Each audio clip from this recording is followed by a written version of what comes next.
Today we thought we would shine a light on the ways that people can and are changing the way we do business, and that is the green economy.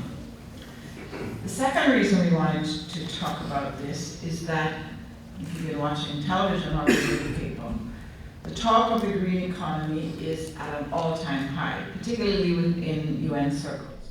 This was a very unique forum, and I'm very, very happy that the U.S. mission here in Geneva could sponsor this discussion. Because basically, it was a discussion between the private sector, the investors who are going to make this transition happen at various levels, at the level of the World Economic Forum, the big corporations, and at the level of small venture capitalists and small and medium-sized enterprises, as well as those who work on the policy framework, like myself. Before we connect via Skype, hopefully, fingers crossed, with the founder of Recycla, Fernando, Nilo. So just very briefly while we're queuing up the video, Recycla is the first electronic recycling initiative in Latin America. Social entrepreneurship model, creating social value, economical value, and environmental value with the triple bottom line.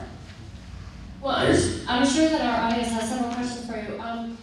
Perhaps first if you could just... We also have to deal with policy quite a bit. So sometimes in the countries we're working in, the countries provide subsidies for our portfolio companies. So seeing pretty much the level of interest of the policymakers, because that will directly impact some of our companies. And then also just restrictions on certain types of investments. So in Mozambique, we have an investment where the margins are regulated by the government. And so any policy choice that the Mozambique government makes can directly impact the viability of that company. We have a lot of community outrage of the way the businesses are running and the impacts that they're having. We believe that green entrepreneurship is not only about getting the finance or getting the policy changes, about getting people together, networking, connect to make it happen.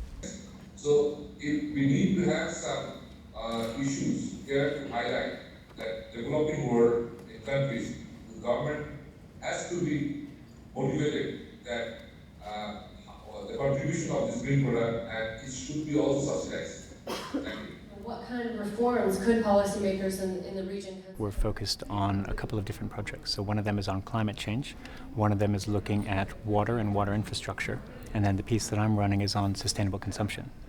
So we've been working with businesses for the past 3 years, and these are global leading businesses such as Nike, Nestle, and Unilever.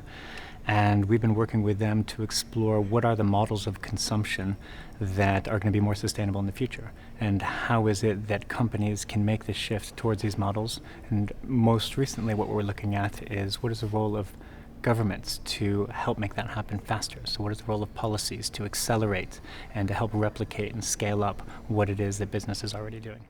I cited today a proverb of an African unknown great man or woman, we don't know, that says, if you want to go fast, go alone. If you want to go far, let's go together.